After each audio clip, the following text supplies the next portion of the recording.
was never loud, never put on a show, never beat his chest after scoring. He simply did his job. When the ball landed at his feet, the whole pitch seemed to freeze for a moment. He saw things others didn't, a pass no one could predict, a movement no one else read. That was Mesut Özil, but how did it happen that, one of the most talented playmakers of his generation, ended up almost forgotten?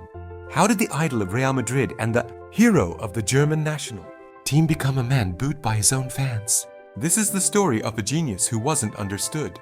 Özil was born in Gelsenkirchen, in the industrial heart of Germany. Not the kind of place where football stars are usually born. A city of workers, factories, grey buildings and small dreams. At 12, he was noticed by scouts, Schalke, the dream of any boy from his town. And there, young Özil was, in the academy where every day felt like an exam. He stood out quickly. His through balls were so precise, they looked like they were drawn with a ruler. But not everyone liked it. In Schalke, they said he was too soft, too quiet, that with his physique, he wouldn't survive the Bundesliga. When it came time to sign a contract, the club offered him a tiny salary. Özil refused. He simply packed his things and left for Bremen. And that's where the magic began. Werder's coach, Thomas Schaaf, gave him freedom, the kind every playmaker dreams about. And Mesut answered the only way a genius can. He became the team's conductor. In the 08-09 season, he broke through spectacularly. He took Werder to the UEFA Cup final, won the German Cup, and became a national favorite. No one saw him as the quiet kid anymore. All of Germany knew his name. But Özil himself stayed the same modest boy from the neighborhood who just wanted to play beautiful football. And he didn't yet know that his next stop would mark the beginning of a true legend. South Africa. Summer 2010. The whole planet was waiting for a football festival. And in Germany's squad was a 21-year-old Mesut Özil. Before the tournament, he was known in Germany. But now the whole world was about to see him. He looked like a quiet guy who had accidentally ended up among football monsters. But already in the first match against Australia, boom, he simply started tearing the field apart. In the next match against Ghana, he did what he did best. Calmly, cold-bloodedly, he decided the game. The ball bounced to Özil outside the box. He didn't rush. He simply lifted his head and hit with his left. The ball flew right into the top corner, and Germany advanced to the playoffs. That was when the whole world first said, "Oh, this guy is special." Then came the match against England, a classic. Everyone expected a tight battle, but Germany put on a show. And who was conducting that orchestra? Of course, Özil. A counter-attack. Mesut sprinted down the left flank, Barry chasing him. But Özil just switched him off with a perfect pass to Müller. Then Argentina. Özil received the ball on the left wing, lifted his head, and delivered an ideal cross to close. Textbook. Germany crushed. Argentina 4-0. After the match, Lowe said, Mesut sees the field as if he's playing from above, like a drone operator. But then came Spain. Not Spain, the unbeatable one. Germany fought until the end. Özil kept trying. Passes, dribbling, movement off the ball. But nothing worked against that Spanish machine. A goal by Puyol, and the dream collapsed. But even in defeat, Mesut won. Because that was when Jose Mourinho called. Yes, that Mourinho. He said, I want you in Madrid. And when Mourinho calls, you don't say no. Suddenly, he found himself in a team with Cristiano Ronaldo, Benzema, Di Maria. That was the moment Mesut truly became a world star. In his debut season, he produced 25 assists. 25! And half of them to Ronaldo. Cristiano later said, he knew where I was going to run before I even started moving. The 2011-12 season was the best of his career. By winter, he already had 10 assists in La Liga. By the end of the year, everyone understood. If Özil was in form, Real Madrid was unstoppable. Imagine it. April 2012. Camp Nou. Barcelona versus Real Madrid. Everything was on the line. The title, pride, history. And Özil that evening was pure magic. A perfect pass to Ronaldo, who rounded the keeper and scored easily. 2-1. Real won at Camp Nou.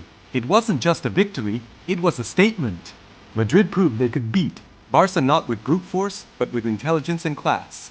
And at the heart of it all was Mesut Özil. The result, Real collected 100 points, set the record of 121, goals in a season, and finally became champions of Spain. Özil finished the season with 26 assists, the best in Europe. The best. In a team where everyone wanted to score, he was the one who created. Even Mourinho, who rarely gives praise, said when you have Özil, football becomes art. But in Madrid, there is always a but. Mourinho demanded his players run, fight, die on the pitch.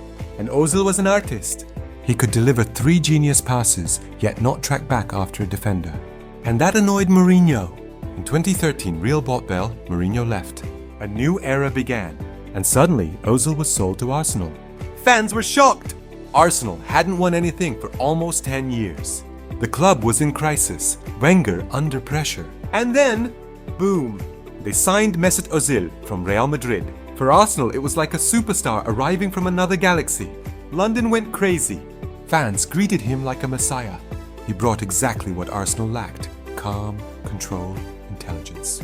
And in spring 2014, Arsenal won their first trophy in 9 years, the FA Cup.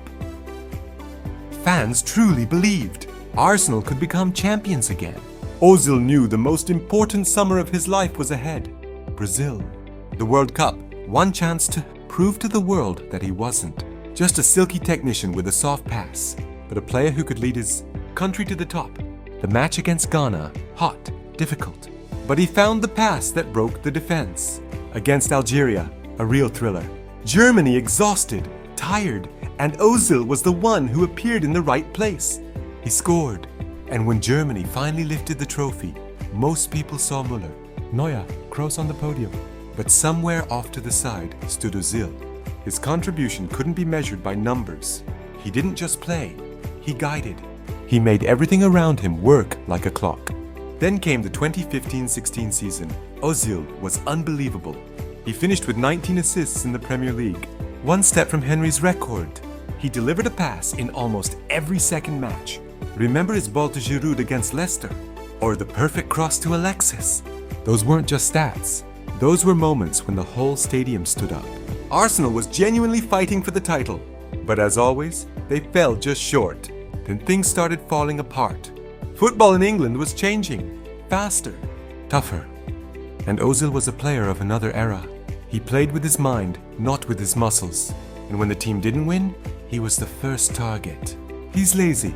He doesn't run. He's not a leader. Every newspaper wrote. Even in matches where he still created chances, there was simply no one to finish them. After the 2018 World Cup, he announced he was leaving the German national team. And he said the phrase that echoed around the world. When we win, I'm German. When we lose, I'm an immigrant. That was the moment he broke. Not as a player, but as a person. The world that once adored him turned its back. At Arsenal, things also collapsed. A new coach, new rules, and Özil suddenly stopped even making the squad. He sat in the stands while the club paid him a massive salary. He left with his head held high. When his contract ended, he didn't complain, didn't blame anyone. He simply thanked the fans and said, "I always gave everything I could." Time just passed. He went where people still loved him. Fenerbahce. For Turkish fans, this wasn't just a transfer. It was a dream. A boy with Turkish roots who grew up in Germany. Finally playing for the club of his heart. They welcomed him like a king. But this was no longer the same Özil. His form wasn't the same. His speed wasn't the same. Injuries kept coming. Sometimes he produced his signature passes. And for a couple of seconds, it felt like time had gone backwards. But those were flashes. The flame was fading. And it became clear. The Özil era was ending. After Fenerbahce came Başakşehir. A quiet, calm club. No pressure, no big matches. He simply played for himself. And in 2023, he quietly announced his retirement. Yes, he didn't become a legend like Messi or Ronaldo, but he had something many don't: his own style. He didn't run 12 kilometers per match, but he could decide a game with a single pass. He didn't shout, didn't beat his chest. He simply created moments that made you sit in front of the screen and ask, how did he even see that? And maybe that's why he'll be remembered longer than many who only knew how to run.